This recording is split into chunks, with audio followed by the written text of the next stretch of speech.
Can't we all just get along? Apparently not. Welcome to WatchMojo.com, and today we'll be counting down our picks for the top 10 divisive video games. And you've been dead a long time. So you're gonna see a lot of things you won't understand. For this list, we're looking at video games that people seem to either love or hate, with no universal consensus. We face our enemy together, and together we will defeat them. Number 10, The Legend of Zelda: Skyward Sword. Hey! Upon release, Skyward Sword received praise for its interactive motion controls, creative boss battles, and the most fleshed out portrayal of Zelda ever.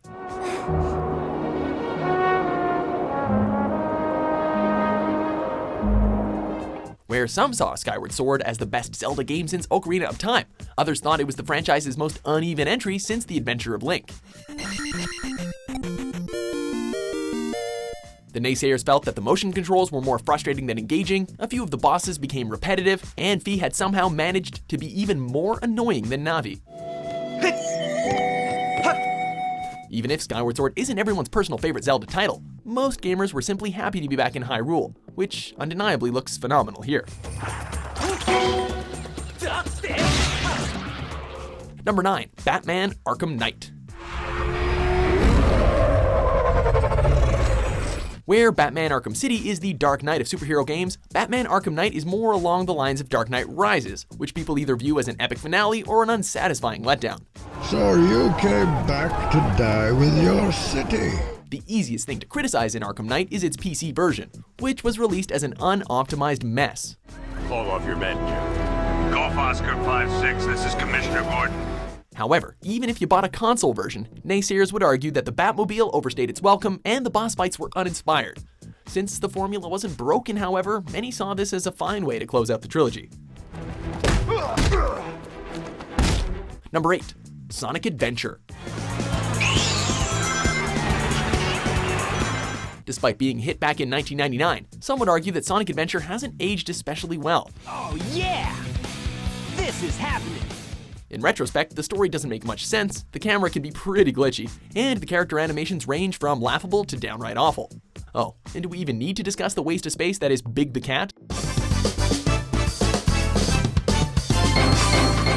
Even with these issues, others stand by Sonic Adventure for its inventive stages, speedy gameplay, and use of the Rashomon effect. Whether you think it holds up or not, at least we can all agree that the game is infinitely better than some of the other 3D Sonic titles. Be my guest! Number 7, Super Mario Sunshine. Whenever a new Mario platformer comes out, people look forward to visiting snowlands, desert lands, and a wide variety of different places. Thus, some gamers were disappointed that the levels in Super Mario Sunshine didn't offer much diversity. Virtually all of them stuck to one general theme, Tropical Island. Those awkward cutscenes didn't exactly astound anyone either, and why can't we do our beloved crouch jumps? Regardless, the game still won over numerous fans, with its inspired gameplay, beautiful, if samey landscapes, and the innovative addition of the Flood water backpack. To them, it ranks up there with Super Mario Bros. 2 as an unsung masterpiece. Number 6, Diablo 3. Captain Rumford, more dead are coming. We can't open the gates until we drive them back. Over a decade after Diablo 2, the third installment in this dungeon crawler finally came out. But was Diablo 3 worth the wait? The critics seemed to think so, as most of them complimented the new skill system and addictive gameplay. Some die-hard fans weren't nearly as generous, however, criticizing the game's always-online DRM, questionable writing, and real money auction house, the latter of which many blamed for the grind-heavy endgame content. Countless users claimed that the franchise had been dumbed down and that this wasn't a true successor to Diablo 2. Blizzard has since rectified almost all of the major complaints, save maybe for the always-online bit, and Diablo 3 still enjoys immense popularity to this day, but many of those fans are still reluctant to forgive and forget. Number 5, Minecraft. Although Minecraft has become a gaming phenomenon, it's definitely an acquired taste.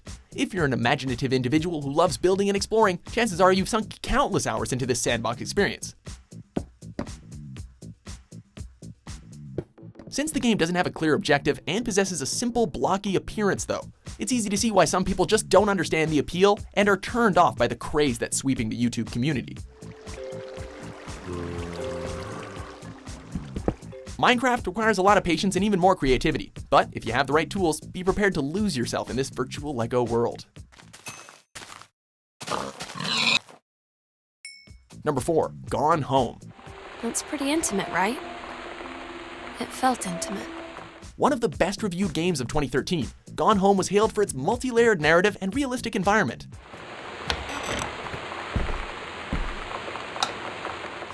Based on positive critical feedback, gamers were compelled to download the title for themselves. And while many people dug the atmospheric setting and character-driven narrative, others weren't so pleased with their purchase.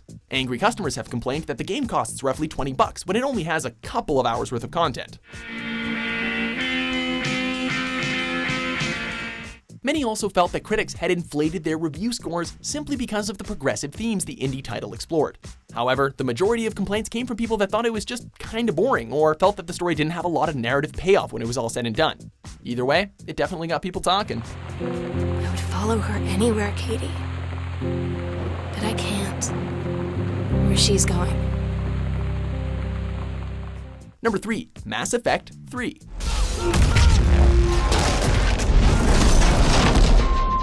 No matter what decisions you make throughout the Mass Effect trilogy, this third installment will essentially end the same way, offering little closure and no boss battle.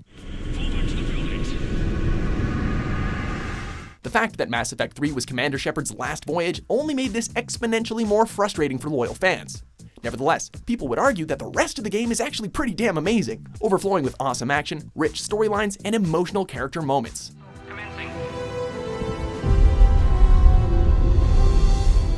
If only it weren't for that infamous ending, Mass Effect 3 might be viewed as the franchise's greatest outing. Instead, BioWare polarized its fan base in the final hour.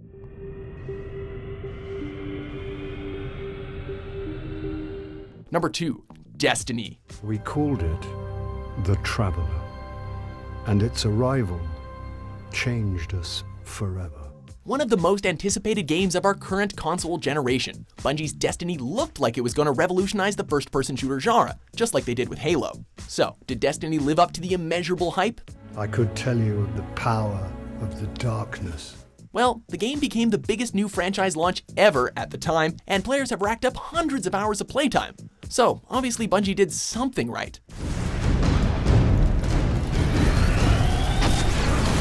Yet, many felt that Destiny ultimately fell short of expectations. They debated that the story was underwhelming, the endgame content relied too heavily on grinding, and the whole experience was kinda generic. It's probably safe to say that lightning didn't strike twice for Bungie.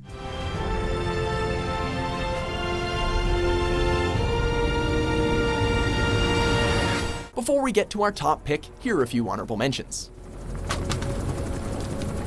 You hope hatred might someday replace the pain.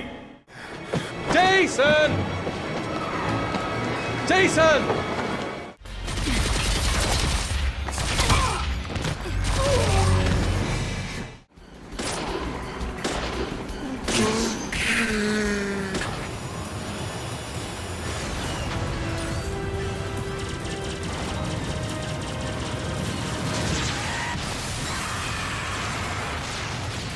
Number 1, Call of Duty series. Remember, no rushing. Call of Duty is one of the most popular video game franchises out there, and has had an immense impact on the multiplayer genre. With that said, it's understandable why so many people are sick of the series. After peaking with the original Modern Warfare, Activision seemingly fell into a familiar routine. They release at least one new Call of Duty every year, but never change the basic formula, as if they're selling us the same shooter over and over again with no end in sight. But since fans keep buying each game, Activision has little to no reason to appease the haters.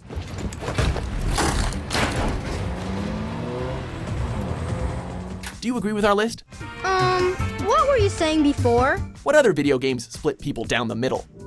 Joker, listen. We have to go. For more entertaining top 10s published every day, be sure to subscribe to WatchMojo.com.